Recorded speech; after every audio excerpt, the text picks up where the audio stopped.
Good afternoon, this is Jeff with Sewer Tech Northwest. Today we're at property address 12258 Mimosa Way here in Oregon City.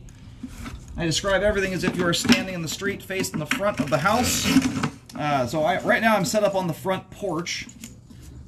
We're just to the right of the front doorway, although the clean out does not actually exit out the front, it's very near it. It's just barely around the corner, front right corner of the house. So there's your driveway, front doorway. Just around the corner here, we've got a 3-inch ABS clean out. I'm going to check the overall condition and serviceability of the sanitary sewer line. Water is running. We're going to zero out here at the base of the clean out. And off we go.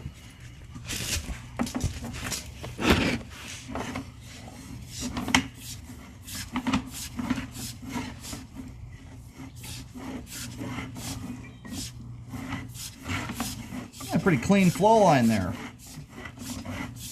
Very little to just about no grease buildup.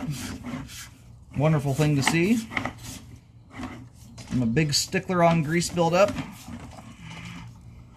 It's a very common issue with a lot of households. It's a very good habit. Like this right here is about as good as your line will ever look within reason, unless you're just going completely out of your way.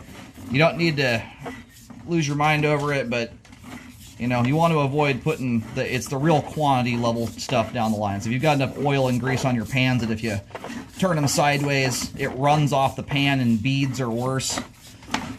If you can avoid doing that, getting that stuff down the line, you can keep your line looking just like this. It's a very, very good habit to have in place, especially when you have little kids in the house that are still learning how to fold toilet paper.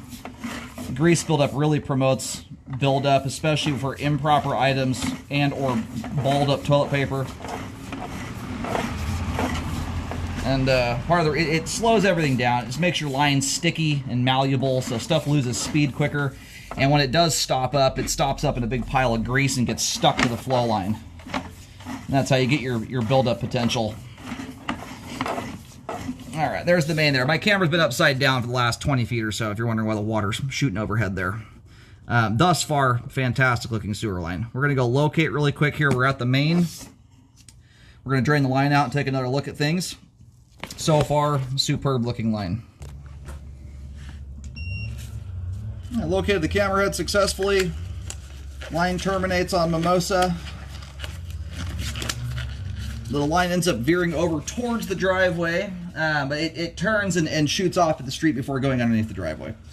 If you go and stand out in the road, face back at the front of the house, just to the right of the driveway, about where the driveway skirt is at, the tip of that, that's where the driveway flares out like a skirt shape. Anyway, you'll see a double S stamped in the concrete there, stands for sanitary sewer. That's right where the sewer line crosses into the street. So between the first clean out and that marker there, you can eyeball pretty nicely where the line runs.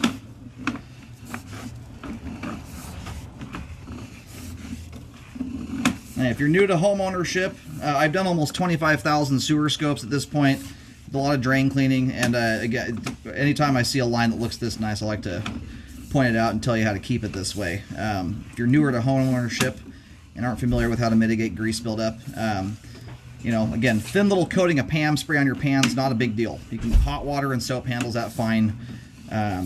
But when you've got quantity on your pans, you just let your pans cool down, wipe them out with a paper towel, scrape the grease off into a jar, or sorry, to the garbage can. And or if it's in a liquid state still and still hot, you can always pour it into like a glass jar, metal coffee can, something like that. Some people reuse it and cook with it, but you can keep it from going down the line. You can keep your line looking nice and clean like this, and it really helps to mitigate buildup. All the 3034 PVC pipe there, the green pipe up ahead, all looks good. Transition joint looks good.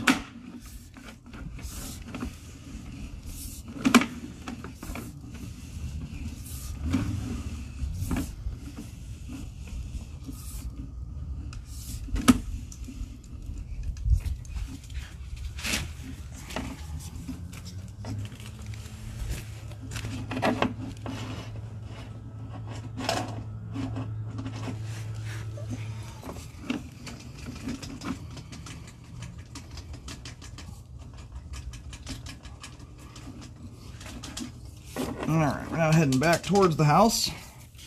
It's right where the line turns to shoot back into the home. And this right here, this vertical, we're going to go up, or at least look up into. This is the vertical drop as the line dives down in the crawl space to exit out of the house. So we're now inside the home. Everything from this point on is all exposed piping in the crawl space. Stuff you can look at with your eyeballs. Fantastic looking sewer line there. That's about as good as a sewer scope goes. It is slightly dirtier than a brand new construction line, or how a brand new line should look anyway. Anyway, everything's intact, great flow. There's nothing about that line I can nitpick. Sewer line is functioning properly at this time.